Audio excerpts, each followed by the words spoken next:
Hello, everyone, and welcome to the Your Mark on the World show. I'm your host, Devin Thorpe, and our guest today is Jeff Nash, all the way from Hawaii. Poor guy.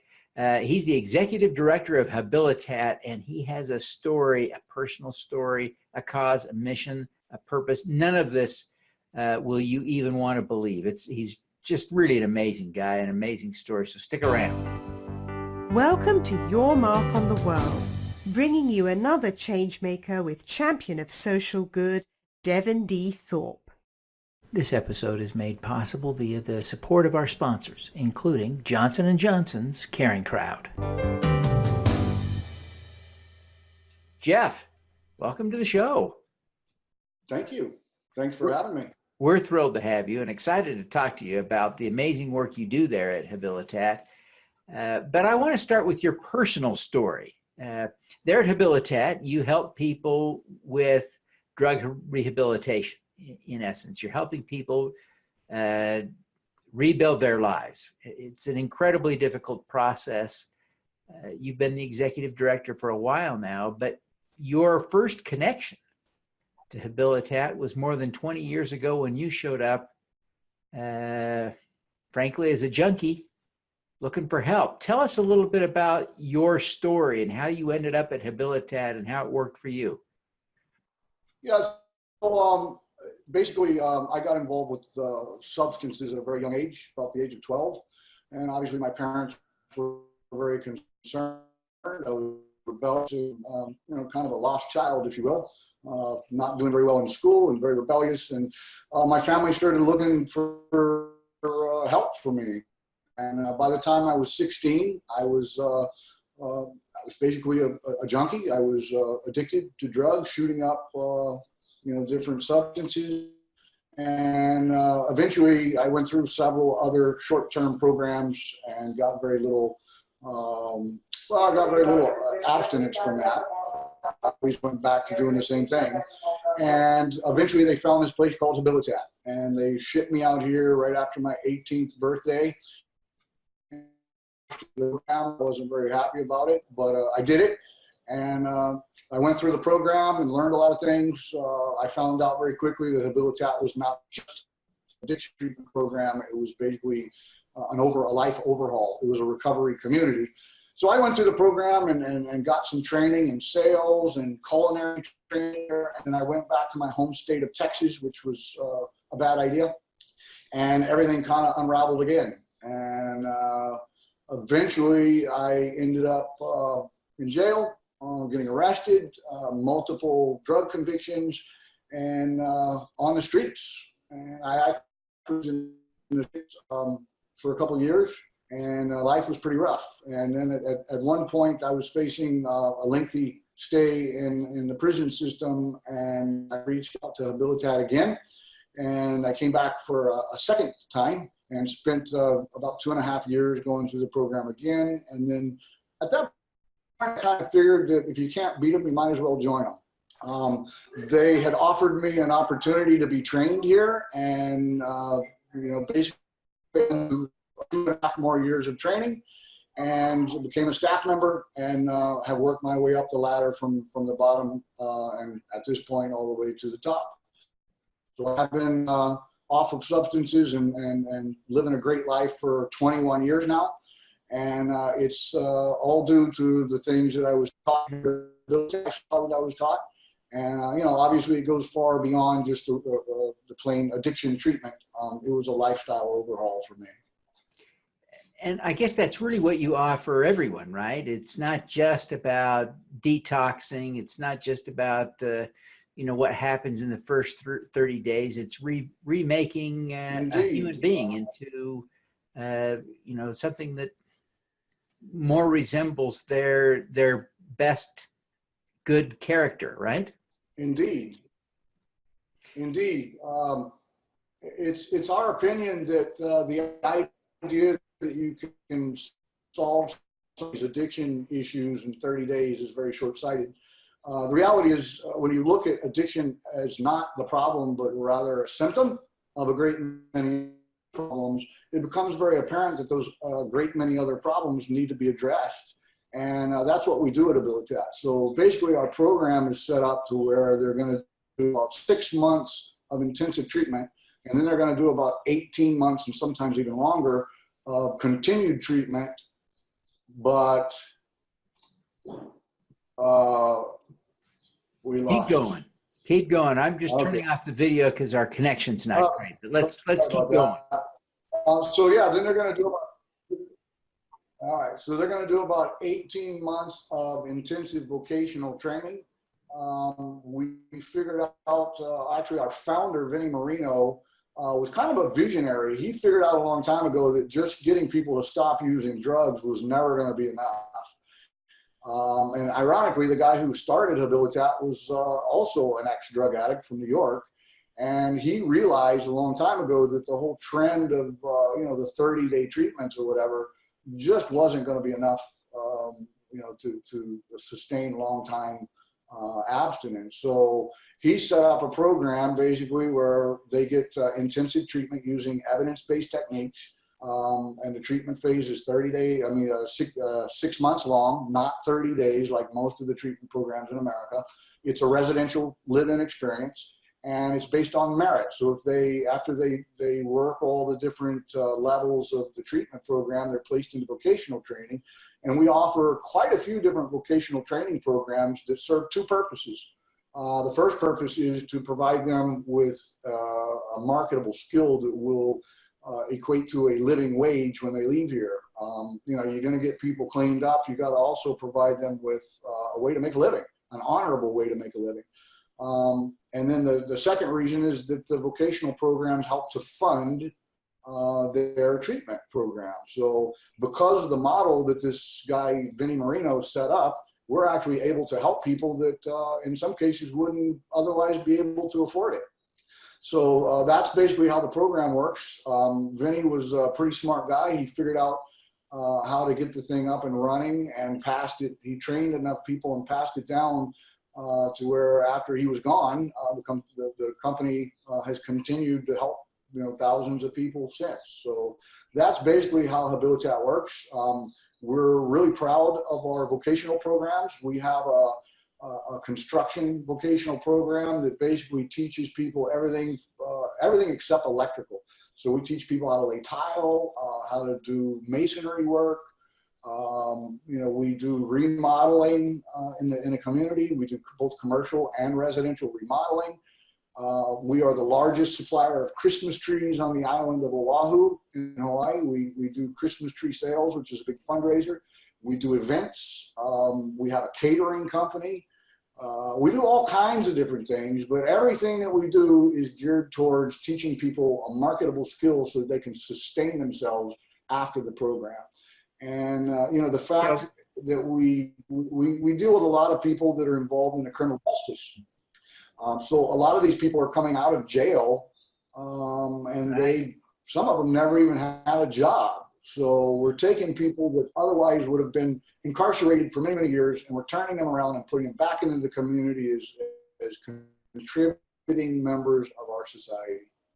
So as you think about this, you've got kind of a dual perspective as a professional, as a clinician, and as a recovered addict. How do you explain to those of us who haven't been through it and don't live this day to day as clinical support or otherwise? How do you explain? I guess there are two things. How does someone that is as inherently as good as you, and we see that probably most of the people that come through the program at heart, they're good people. How do they get so messed up? How does that happen?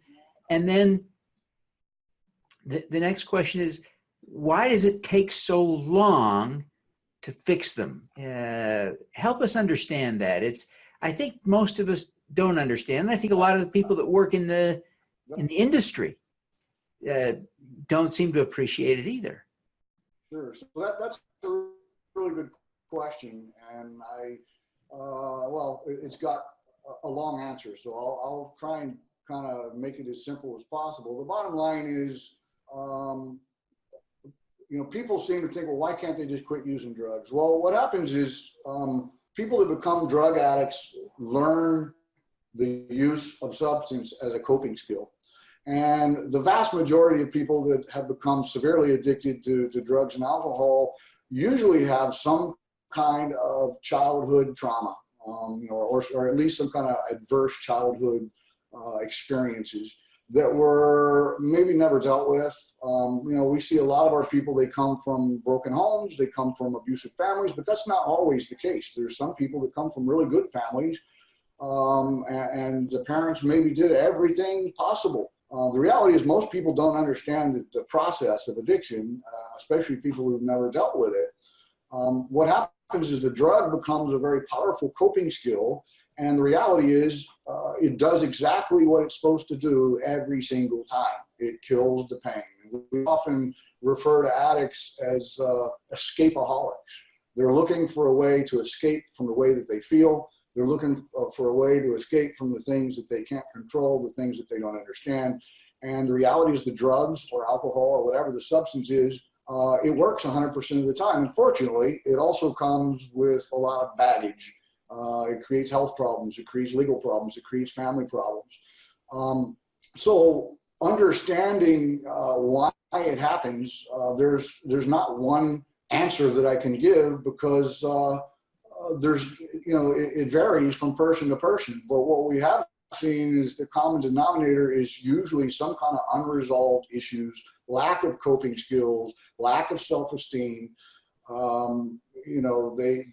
don't feel good about themselves. And part of the reason it takes so long to fully correct or fully engage somebody back into a positive lifestyle is because all of those things need to be addressed. They need to be at least resolved at some level, so that they can move on. So our approach is a achievement-based philosophy. So we know when somebody comes to us, they are not feeling very good about themselves. They've really, in most cases, screwed up their families.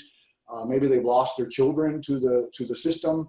And they feel like failures. They feel rotten. In most cases, by the time they end up with us, they've been in multiple other programs and have failed at those programs. So we know that we're dealing with somebody that doesn't feel good about themselves. So we're going to immediately start to work to improve the self-identity, to improve the self-esteem.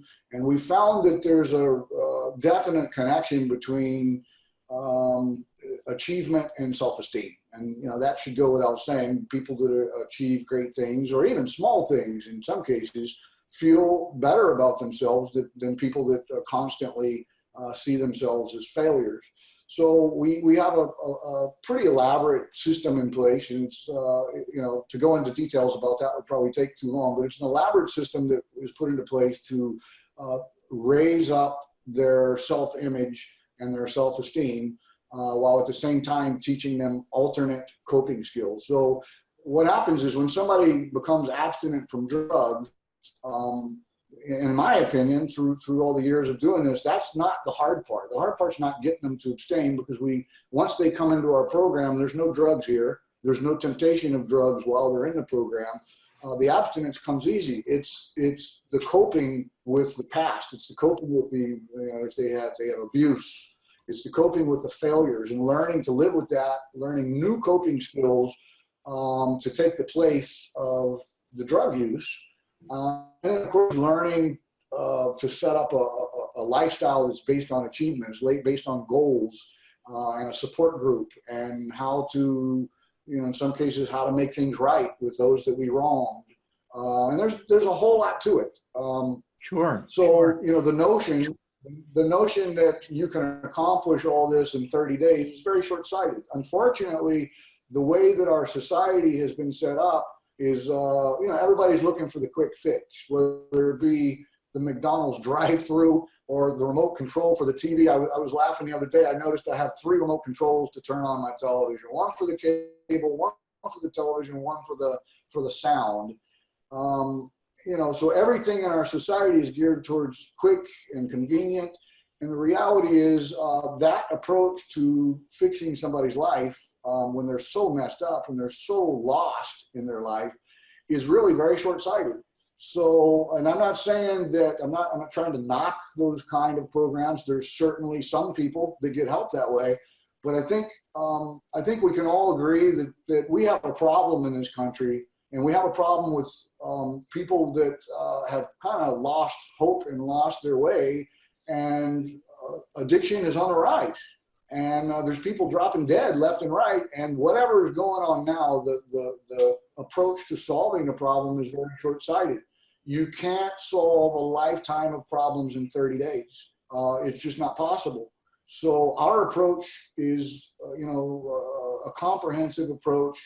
It isn't one size fits all. Everybody that comes here is going to go through a very lengthy evaluation period. Lots of different assessments that are being done to figure out what needs to be addressed, how best to address those things. And we bring every tool possible to bear. Our staff go and get trained in all the latest techniques. We use techniques that are, some of them are the common evidence-based techniques. Some of them are creative. Some of them are outside the box. And the reality is we're going to work with the individual on their issues to help solve their problems, to help set up their life for the future. And as a result of this approach,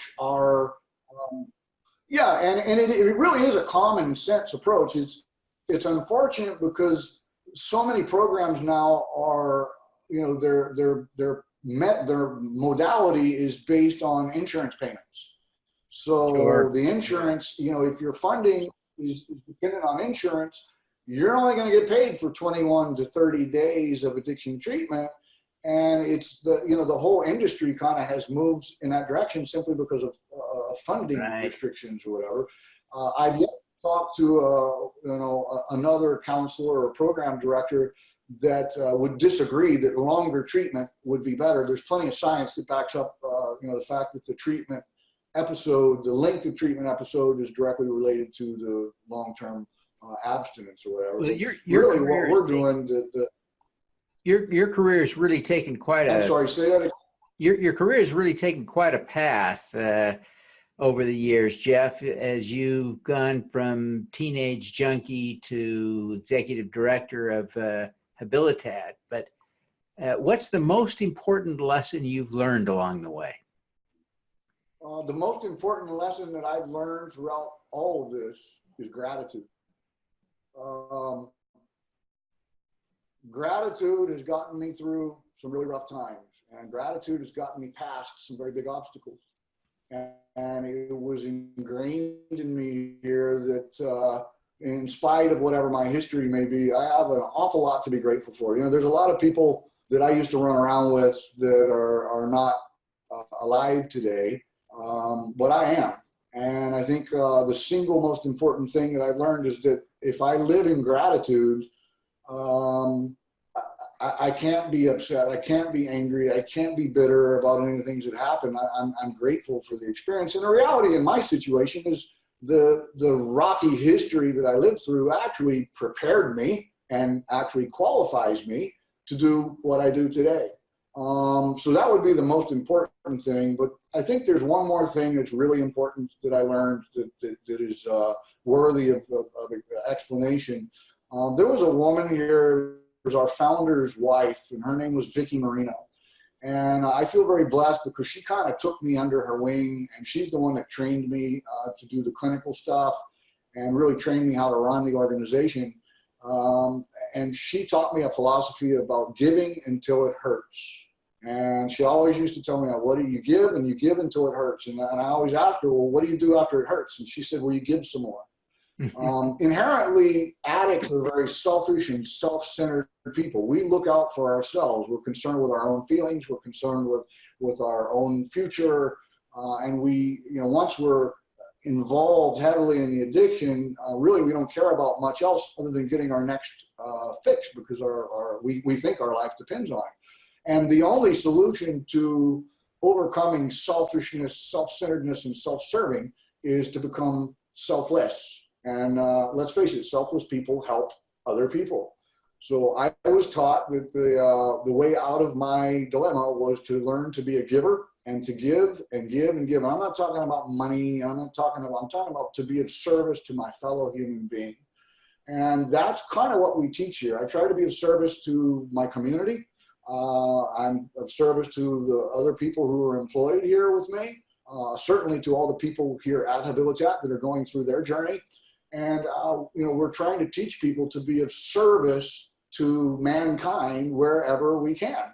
And I really think that that lesson really helped pull me out of the mud, so to speak, and put me in a position to do good. And obviously in the position to do good, I feel really good about that. So it's been almost like magic that it's really transformed my life. So gratitude and learning to be a giver are the two most important lessons I think I learned here. And of course that goes beyond don't use drugs. Obviously that's, Sure. that's common sense. Don't use drugs and alcohol, but Yeah. the life lessons would be gratitude and to be a giver. Yeah, that's great. Now, Jeff, what is your superpower? Ooh, that's a really good question. My superpower. Well, I figured out, actually somebody had to show it to me, but I figured out about 18, 19 years ago when I was training to work to become a clinician here. I found out that I had a really incredible knack for connecting with people.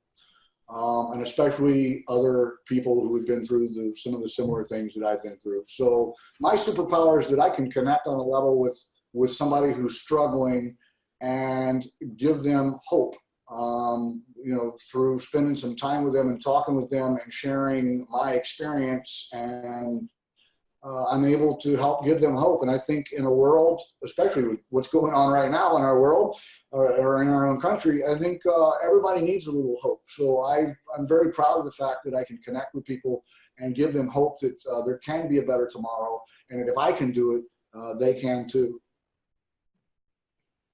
Well, that is inspiring, and I'm glad that you're there to connect with people. I really am grateful that you take the time to be with us today, Jeff. Before you go, would you take just a minute to tell people how they can learn more about Habilitat and connect with you personally? Sure. So we do have a website. It's habilitat.com, and it's a pretty extensive, comprehensive website where it explains most of everything we do here. If you are desperate and need some help, or you have a family member who's desperate and needs some help, you can always call our hotline. It's 1-800-USA-2525 or 1-800-872-2525.